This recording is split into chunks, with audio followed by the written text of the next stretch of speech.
I've always wondered, I do a mix, obviously, like a lot of us. There Sure. are credit cards, there are debit cards, there is the there is the odd mobile wallet as well.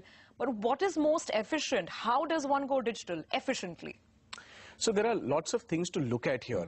And the way we would like to classify it for the benefit of everyone is look at it from a level of complexity and the amount of information that you have to share.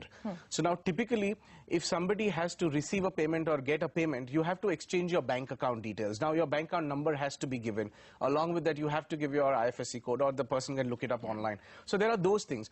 Now we have UPI as a facility where what you are doing is you're just creating a virtual payment address. You're just putting your name, Karthik Jhaveri, XYZ. Have you tried UPI? Yes. I admit that I've been meaning to, but I haven't quite gotten down to transacting and it's quite through interesting. UPI. So what happens is you obviously have a bank account. Everyone, all of us have a bank account, but this is the most non-intrusive manner. So if I had to pay you something, I would just give you my address, Karthik Jhaveri @ICICI, something of that sort. Right. And that's it. And you would type that and send the money across. It's done. So I didn't have to share my bank account numbers. Account details, I didn't have branch to share code, etc. nothing. Absolutely nothing. Yeah. Just give you one code, a few letters, alphabets, and that's it. And that's such a brilliant way to transfer money. The best part is it's And no 24/7. charges. No And charges. It's absolutely free. It's absolutely free. So, for example, even a senior citizen could do it. Even if somebody who really doesn't have any access to any other sophisticated technology can simply do it. Of course, you need to have a bank account.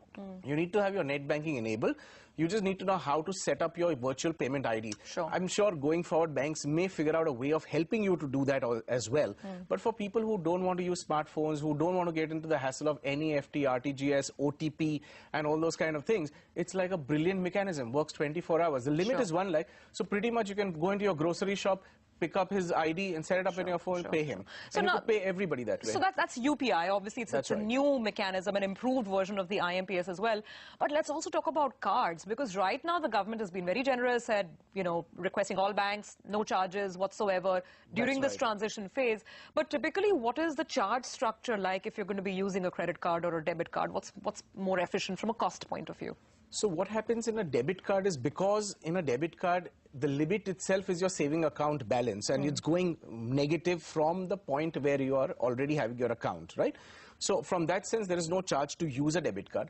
There would be certain outlets, typically jewelry outlets and fuel stations, where they want to charge you a certain amount of money because there the margin, etc., are extremely wafer thin. They are so small that they can't afford to pay the 1.5% or 2%, which the merchant charges you. Merchant meaning the Visa merchant, who's basically facilitating this whole transaction.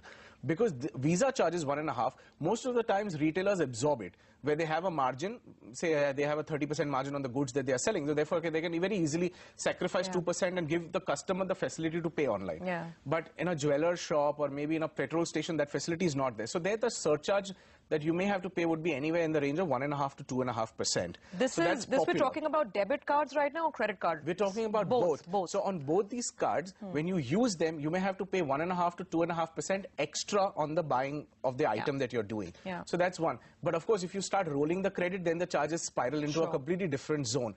And then there is the virtual card, which is just a subset of your credit card, which you're using for online payments. So typically for spending money, 98% or 99% places, there is no charge that you have to bear to be able to use your cards on and spend and buy whatever you want.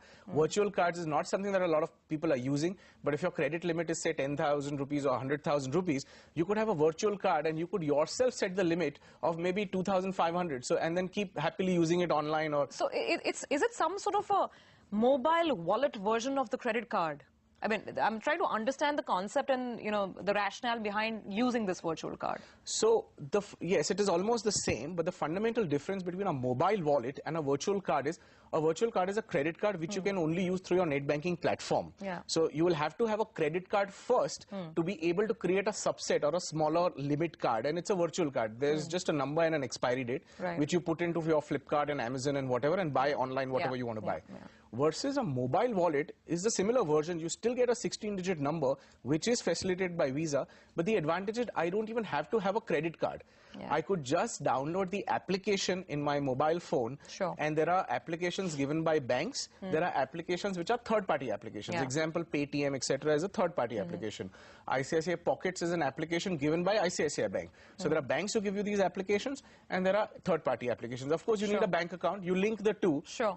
add money to your mobile wallet and spend. Because of paucity of time, very quickly, the best digital payment option according to you in your hierarchy or order of preference? So the best and the cheapest is, I would say, the UPI is the best. Sure. Then move on to your net banking. You do your NEFT, RTGS, auto pay, standing instruction, etc. Then you move on to mobile wallets, which is a brilliant option other than all these things.